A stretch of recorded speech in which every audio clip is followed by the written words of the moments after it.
Where'd the drums go? Ah, the 32X. What the hell happened with you? Let's start with the release date. Both the Genesis and the 32X were way below sales expectations in Japan. So what did they do with the 32X? They released it 10 days after the Saturn launched. What? It's almost like we can see the inevitability of Sega's future in that last sentence. There were also only 40 games made for the 32X, and 6 of those required both the Sega CD and the 32X to run, and 4 of them didn't even come out in America. So that leaves 30 playable games on the 32X in the US. And you want to guess how many of those are exclusives? 11. I can't believe it didn't sell more. The 32X was retailing for $160 brand new, and surprisingly, it sold about 85% of its total sales within the first 2 months. There's no way Sega can let me down. The hype for this system died quicker than my fun for playing Doom on the 32X, and they practically had to beg people to buy the rest of their inventory. Sega marked down the 32X to $20, not even a year after the system came out. When you're in a store and you see a game system for only $20, you absolutely know it's a piece of shit. Right, PlayStation Classic? With those 11 exclusives though, they weren't all bad. They were terrible.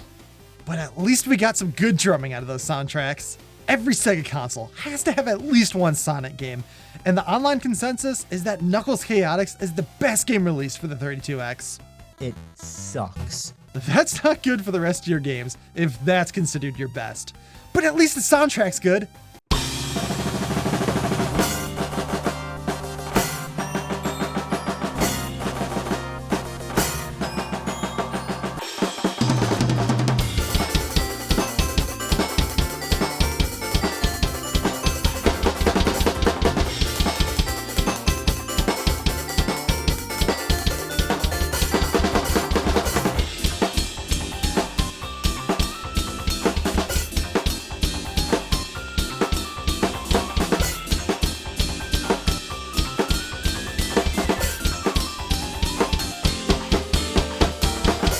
This game may not be the best, but at least it's not Doom.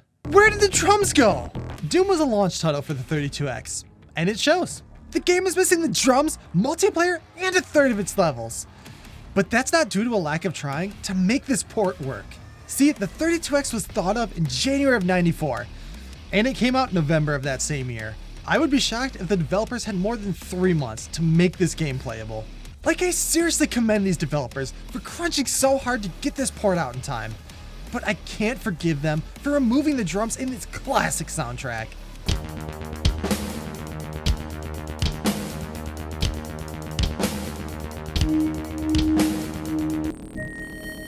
What the hell? Where'd the drums go? Doom on the 32X is horrible, but at least it had a chance, unlike Spider-Man. The Amazing Spider-Man Web of Fire was the last game released for the 32X, and it came out after Sega said they weren't supporting the console anymore. This information was found in the April 1996 edition of the GamePro magazine, right above the Blockbuster hot sheet.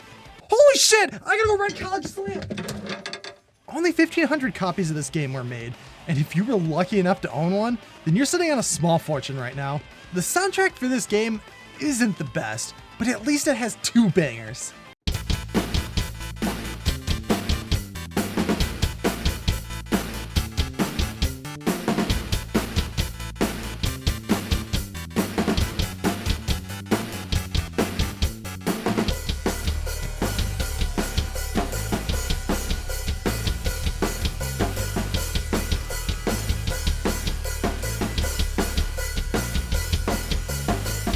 Just like everything Sega did after the Genesis, the 32X was a complete failure. I'm gonna get crucified in the comments for that, but not as bad as Sega did at E3. $2.99. But the one thing that Sega had that no one else did was this monstrosity right here. And when I finally acquire that magical combo, I can finally cross off my bucket list that I finally played Slam City with Scottie Pippen. This sucks. I'm gonna just level with you guys right now. I've made a pretty disturbing discovery recently, and that's that 81% of you that watch my videos aren't subscribed. If you are one of those in the 81% and I made you chuckle or smirk at least once during this video, then go on below and click that button so I can get that sweet dopamine rush when I see that tiny number become an even bigger tiny number. I'm just messing around. You can do whatever you want. But just thank you for watching this video. And right now, it's drumming time.